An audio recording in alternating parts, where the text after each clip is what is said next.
अब हम बात करने जा रहे हैं ट्रांसपोर्ट इन प्लांट के बारे में। तो बेसिकली जो प्लांट में जब ट्रांसपोर्ट होता है, उसका जो ट्रांसपोर्ट सिस्टम होता है प्लांट का, वो काफ़ी ज़्यादा लेस इलॉबरेट होता है एनिमल्स के कंपैरिजन में।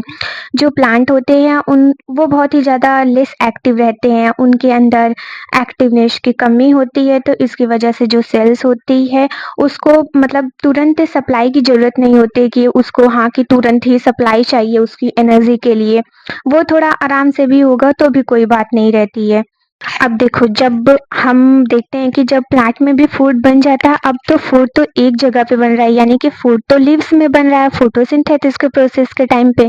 अब फूड को तो जब पूरी बॉडी के सेल्स में जाना है, वो कैसे जाएगा? तो बेसिकली जो ट्रांसपोर्ट सिस्टम होता है प्लांट का, वो कैरी करता है फूड को और तो और मटेरियल्स को कैरी करता है। जो प्लांट होते हैं उनके पास टू कैरियर सिस्टम होता है, यानी कि टू ट्रांसपोर्ट सिस्टम होता है, जिसकी हेल्प से वो अपना मटेरियल ट्रांसपोर्ट करते हैं।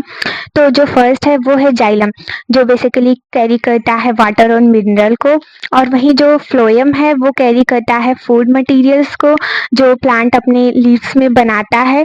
उसको अब पूरे बॉडी के पार्ट्स में जो फ्लोएम रहता है वो कैरी करता है। अगर आपको इसके बारे में डिटेल में जानकारी लेनी हो तो आप हमारी वीडियोस में भी देख सकते हो, क्योंकि ये एक ऑन वन शॉट का लेक्चर है, तो हम इसमें सिलेक्टेड पॉइंट को ही बताना चाहेंगे। अब हम देखते हैं कि ब्लड क्या होता है।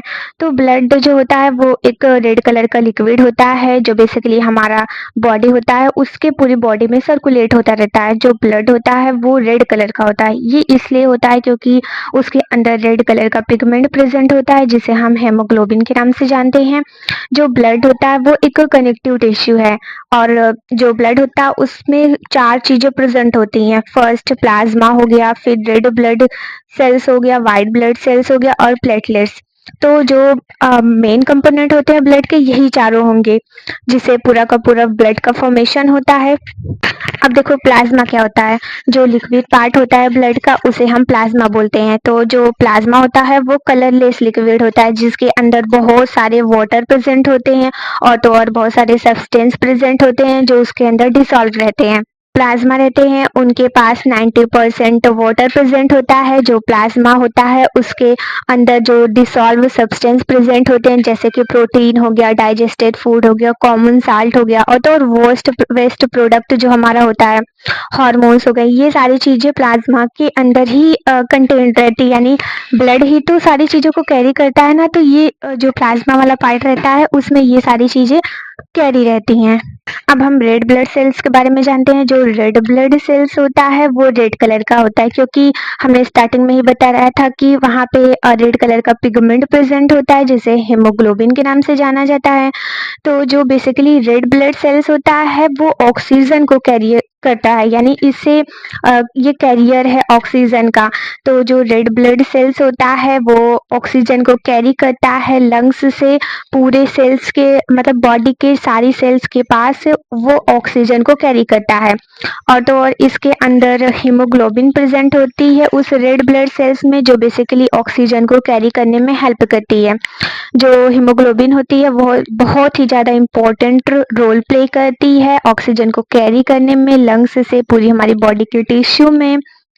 और तो और रिटर्न वो कार्बन डाइऑक्साइड को भी पूरी बॉडी से लंग्स में कैरी करने में हेल्प करती है, क्योंकि लंग्स में तो जब रेस्पिरेशन का प्रोसेस होता है, जब वहाँ का वेस्ट प्रोडक्ट निकलेगा वो तो कार्बन डाइऑक्साइड रहता है जो हमारी बॉडी से ही जाता है। तो वो ब्लड की हेल्प से जब वो लंग्स में जाता है, फिर उसके बाद वो हमारी बॉडी से रिलीज हो जाता है। अब जो हमारा नेक्स्ट ब्लड है वो है वाइट ब्लड सेल्स। जो वाइट ब्लड सेल्स होता है वो एक फाइट इन्फेक्शन है, और तो और वो हमें डिजीज से बचाता है। जो इसलिए क्योंकि अब जो वाइट ब्लड सेल्स है वो फाइट करता है जर्म से, और तो और जो फॉरेन हमारी बॉडीज है, जैसे कि डिजीज हो गया, जिसके कारण हम लोग को डिजीज होती है, ऐसे बैक्टीरिया हो गया, कुछ भी हो गया, तो उससे हमें मतलब कि फाइट करके हमें बचाने में हेल्प करता है। जो व्हाइट ब्लड सेल्स होता है उसे सोल्जर्स ऑफ द बॉडी भी बोला जाता है। अब जो हमारा नेक्स्ट ब्लड का टाइप है वो है प्लेटलेट्स। तो जो प्लेटलेट होता है वो काफ़ी ज़्यादा टाइनी फ्रेगमेंट होता है, एक स्पेशल सेल्स का बना होता है, जो बेसिकली बोन मैरो में फॉर्म्ड हुआ रहता है। जो प्लेटलेट होता है उसके पास न्यूक्लियाई नहीं प्रेजेंट होती है। जो प्लेटलेट होता है वो हेल्प करता है कोएगुलेशन में ब्लड में। और तो और जब हमारे हाथ में कट हो जाता है तो वहाँ पे हम देखते हैं, नोटिस करते हैं कि एक मतलब मतलब कि डार्क रेड कलर की एक लाइन बन जाती है या फिर एक लेयर बन जाती है, तो वो बेसिकली प्लेटलेट की हेल्प से ही होता है। वो हमें प्रोटेक्शन देता है कि ब्लड ज़्यादा हमारी बॉडी से फ्लो बाहर ना हो, ताकि हमारी बॉडी मतलब अपने आप को वीक ना फील करे और तो और हमारी बॉडी का इम्बैलेंस ना हो। तो वो बेसिकली प्रोटेक्ट करता है हमारी बॉडी को। अब ब्लड हमने इसलिए पढ़ा क्योंकि ये जब हम ट्रांसपोर्ट सिस्टम देखते हैं हमारे मतलब बॉडी में, यानी कि जो हमारा ह्यूमन सर्कुलेटरी सिस्टम है, हम वहाँ पे देखते हैं तो जो ब्लड होता है वो मेन कैरियर होता है सारे सब्सटेंस को कैरी करने का। जैसे कि जो ब्लड है ऑक्सीजन को कैरी करता है, कार्बन डाइऑक्साइड को, डाइजेस्टेड फूड को, हॉर्मोन्स हो गया और तो और वेस्ट प्रोडक्ट हो गया। ये सारी चीज़ें ब्लड की ही हेल्प से हमारी बॉडी में कैरी होती हैं। तो अब हमारा नेक्स्ट टॉपिक है ह्यूमन सर्कुलेटरी सिस्टम। तो चलिए इसको स्टार्ट करते हैं। अब जो ह्यूमन ब्लड सर्कुलेटरी सिस्टम